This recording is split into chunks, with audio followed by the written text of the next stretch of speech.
Née dans une famille noire pauvre du Mississippi en 1874, une famille d'esclaves affranchis, Anna Knight dépassa ses humbles débuts, ayant un impact massif sur l'Église adventiste tant en Amérique qu'à l'étranger.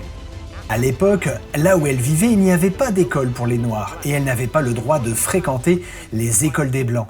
Mais elle se porta volontaire pour faire des tâches ménagères pour ses voisins s'ils la laissaient regarder leurs livres. Elle avait un énorme appétit de connaissances et malgré ce grave désavantage, elle se mit à apprendre.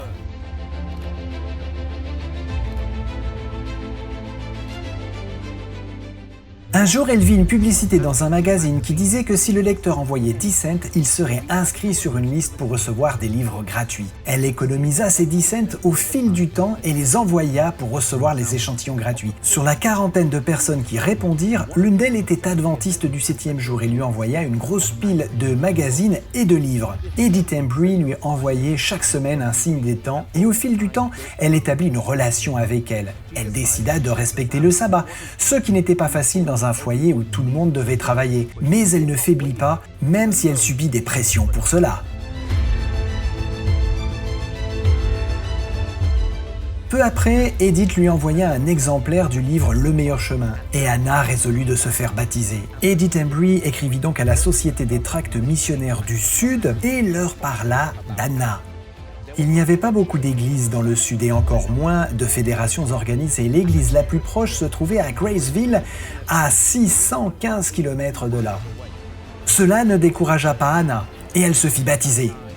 Par la suite, elle fut encadrée par un ancien et Madame Chambers. Puis elle poursuivit ses études d'abord à Mount Vernon Academy dans l'Ohio et ensuite à l'université de Battle Creek dans le Michigan pour suivre une formation d'infirmière. Après avoir obtenu son diplôme, elle retourna dans le Mississippi et ouvrit une école dans la même ville qui lui avait causé des ennuis lorsqu'elle avait commencé à observer le sabbat. À présent, il comprenait l'intérêt de l'éducation pour les jeunes et la rancune disparut.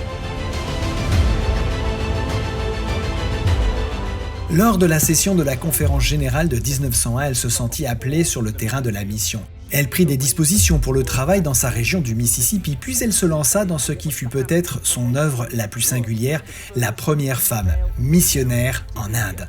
Elle conduisit de nombreuses personnes à accepter Jésus-Christ comme leur sauveur pendant les 6 années où elle exerça son ministère en Inde. Elle rentra chez elle lors de ce qui était censé être une permission, mais finit par créer une autre école dans le Mississippi, puis en 1909, on lui demanda d'ouvrir un sanatorium à Atlanta en Géorgie afin d'y établir l'œuvre missionnaire médicale parmi les Afro-Américains du Sud. Elle fut ensuite une pionnière dans l'éducation des Noirs dans le Sud, travaillant pendant 6 ans à l'Union du Sud-Est.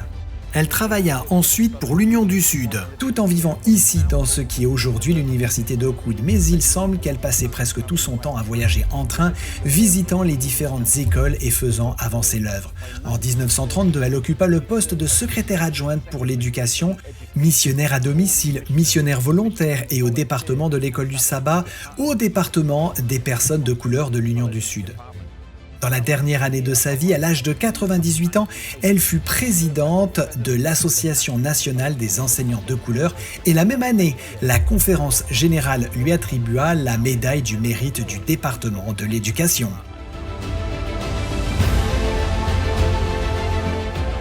Elle vécut une vie de principe, travaillant sans relâche à la fois dans son pays et à l'étranger pour partager le message de Jésus qu'elle avait appris à un si jeune âge.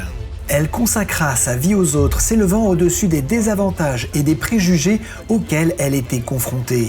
L'héritage de sa vie fut long et riche et perdure encore aujourd'hui, et elle est une pionnière digne d'être mentionnée. L'Église d'aujourd'hui a besoin d'hommes et de femmes comme Anna Knight, qui iront dans les zones non pénétrées, qui fonderont des écoles, qui seront missionnaires et partageront le message de Jésus, que ce soit à la maison ou dans une zone non visitée.